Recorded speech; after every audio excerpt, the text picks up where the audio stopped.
Hello, I am Heron Gordolan, a BSc English major.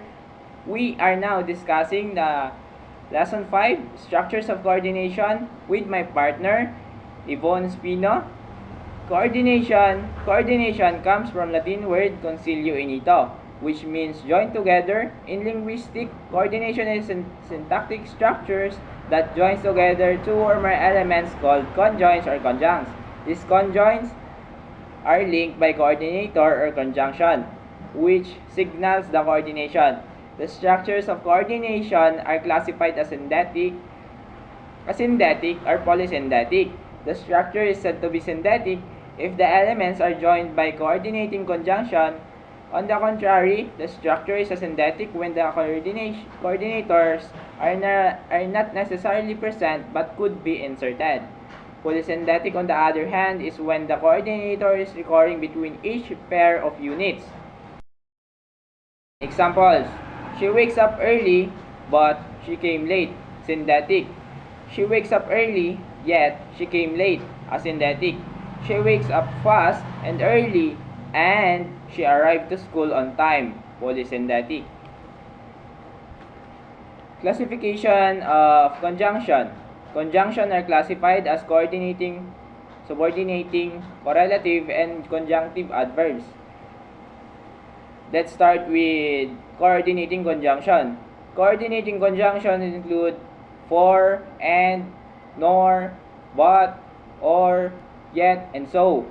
Or should we say fanboys, which join words, phrases, clauses, or sentences. Examples: cup and saucer make or break. Sam or John. Reading and writing, small but terrible. The function of coordinating conjunction are summarized as follows. Coordinating conjunction and used for combining two or more related strings or conjoints. Example: I tried my luck and I got it. Coordinating conjunction but used in combining two or more contrasting strings. Example: I paid for my travel but decided not to go. Coordinating conjunction or used in indicating one option between two or more strings. Example: is it me or this just doesn't make sense? Coordinating conjunction so used in indicating outcomes or result. Example: I slept early so I felt better. Coordinating conjunction yet used in strongly contrasting a prior statement. Example: I studied hard, yet I didn't make it. Coordinating conjunction for used in specifying the time or purpose. She traveled for 5 days only. Now, let's move on the coordinating conjunction and let's proceed to subordinating conjunction. Subordinating conjunction, or the subordinators, link the dependent and the independent clauses. Subordinating conjunction mostly appear in complex sentences when adverbs as conjunction are placed at the beginning of the clause that precedes the main clause. A comma is needed. Examples: if I were you, I would talk to him. Example 2: while some wait for the storm to pass, others adjust the sail. The complete list of subordinating conjunction according to purpose is as follows. Concession: though, although, even though, while.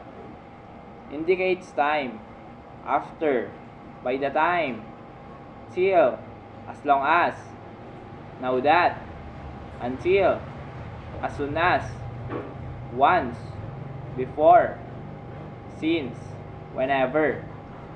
Reason: because, since, why, in order that, so that. Condition: unless, if, only if, provided that, even if, in case that, lest, until, assuming that. Comparison: than, whereas, rather than, whether, as much as. Relative adjective: whatever, what, which, that. Place: where, wherever. Manner: how, although, as if. Relative pronoun: whom, whomever, whose, who, whoever. Subordinating examples. Subordinating conjunction because, for stating reasons, I study hard because I want a better future. Subordinating conjunction when or while for introducing a background information. Example, I was sleeping when you came. Subordinating conjunction as if, as though, for indicating statements that may or may not be true. Example, she defended it so much as if she is right. Subordinating conjunction even if, for true statements that do not affect something. Example, even if you don't care, I am still here. Subordinating conjunction whether for expressing uncertainness or doubts. Example, whether you like it or not, we have to go. Subordinating conjunction although for contrasting statements. Example, although it's already late, I am still working. Subordinating conjunction if for condition. If it happens, I will be happy. Subordinating conjunction so that for suggesting a result. Example, leave early so that you will not be late. Subordinating conjunction after for actions that happen later in time. Example, there is always a rainbow after the rain. Now, let's proceed to correlative conjunction. This is a report of Yvonne Espino, my partner. It's her time. Hi guys, I am Charity Yvonne Espino. My topic for today is all about correlative conjunctions. When we say correlative conjunctions, are that come in pairs and connect the parts of the sentence that show equal importance. When two subjects are singular and plural, the subject closest to the verb affects the verb. Sentences with correlating conjunctions have to be constructed in a way that the conjoins are parallel, such as joining words of the same grammatical category, noun, verb, adjective, etc. Correlative conjunctions is a type of conjunctions that functions in a pair, with both words working together to balance words, phrases, or clauses. Correlative conjunctions always join grammatically equal elements, like noun and noun, adjective and adjective, phrase and phrase, clause and clause. So remember, when correlative conjunctions, always in pair. Now, we have the correlative conjunctions include, we have just as, both and, just as so, whether or not, as, hardly, when, either or, neither nor, rather than, whereas, therefore, if, then, not, but, what, with, and, since, therefore, so as. Now, we have the common correlative conjunctions. The first one is either or.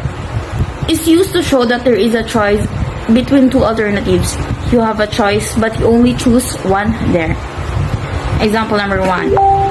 I will eat either carrots or peas for dinner.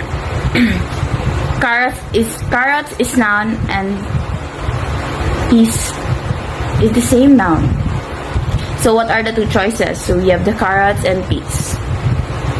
Example number 2. Alex or Sam. Either Alex or Sam will pay the bill. Always remember, the ones they join, they must be the same element. So Alex and Sam is the same noun.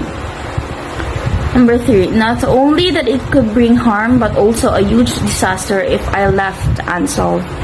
So this time, we use phrases. The correlative conjunctions include not, but. The next topic is all about conjunctive adverb.